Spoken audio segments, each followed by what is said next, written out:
Ben Robson, head coach at Faber Jiu Jitsu, first degree black belt, 6-time Jiu Jitsu champion, 2-time British catch wrestling champion, bronze medalist at Uranogi at black belt, and Italian champion. Been running Faber Jiu Jitsu now 18 months, fed up with academia, wanted to leave academia and not work in that, had the opportunity, so up sticks from Wales to Coventry, and then set up Faber Jiu Jitsu, and it's gone from strength to strength since then. Now we've got world champions and UFC fighters training with us, the team's ever growing, everyone's training hard, kind of working together, the community is fantastic, so built everything I thought I would and more in a very short space of time. I've been watching Jiu-Jitsu for a long time, started off like everyone, just kind of watched the first UFCs, had a family member who trained and thought I'd be into it. Took probably about a year then from that point to me actually finding a gym, and then started in a very small gym. My first coach was a blue belt at the time, and then started on that. So it was a very small gym on like a caravan site in West Wales. Gained more and more experience, managed to train with better teams, and Jiu-Jitsu's taken me all around the world since then.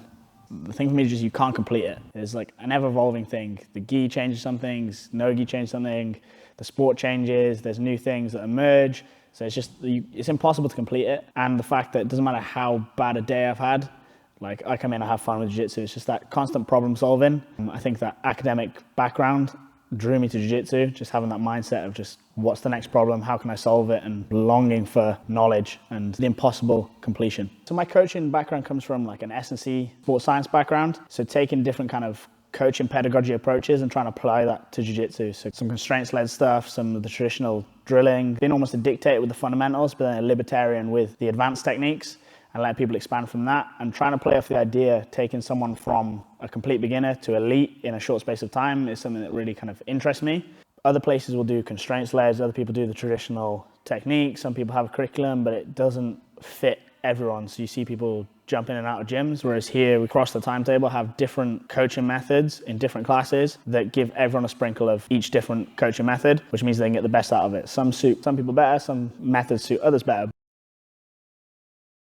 I always knew where I started jiu-jitsu, it was never the best place to start. My first coach was a blue belt, there wasn't that many people training, I'd have to travel far to train. Hard work beats talent when talent doesn't work hard. Sometimes if you aren't privileged to have that position of a talented room around you, is that you can always kind of make up for it with hard work, and then if you pick out talent along the way, you can improve better.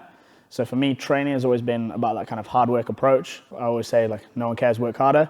You just have to push yourself as much as you can, whether that is supplement training with S&C, whether it is going out and seeking sparring rounds elsewhere. But for me, my kind of training approach is just trying to train with the best people I can around me and kind of do what I can with what I've got, but also then just working as hard as I can. Like I feel best when I go to bed and I'm like, I've given everything today, but leave no stone unturned. Constantly having those daily non-negotiables. For me as an athlete, the goal is always to try and push yourself and try and aspire to be the best in the world or be the best you can be. I think for me in the short term, so the next year or so, is kind of truly establish myself as one of the best athletes in Europe. Over the past year, I've probably had the best success since going away from a full-time team to starting the gym myself, just through enjoying training more. And I almost think like leading from the front, it gives you that added pressure, but also it's a very big motivation.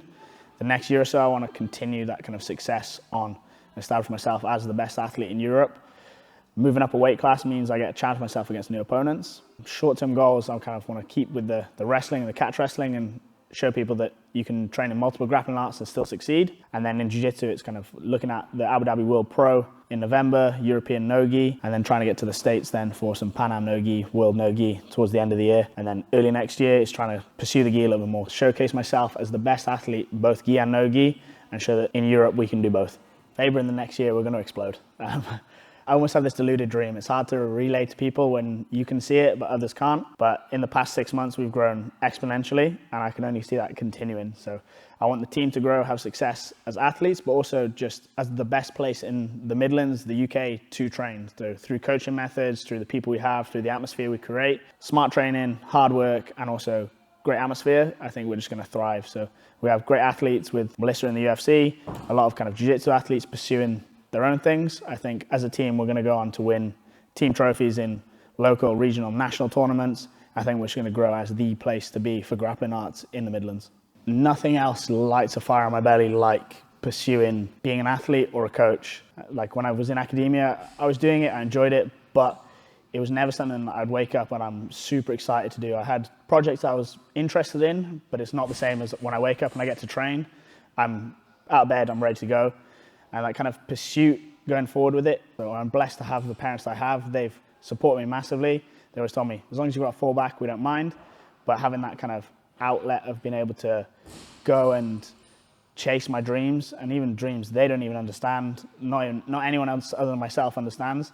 And for me, I always think I'd like to live a life where I've actually lived, not just live to do something I'm not truly passionate about. I'm kind of very blessed to be in the position to chase my passion.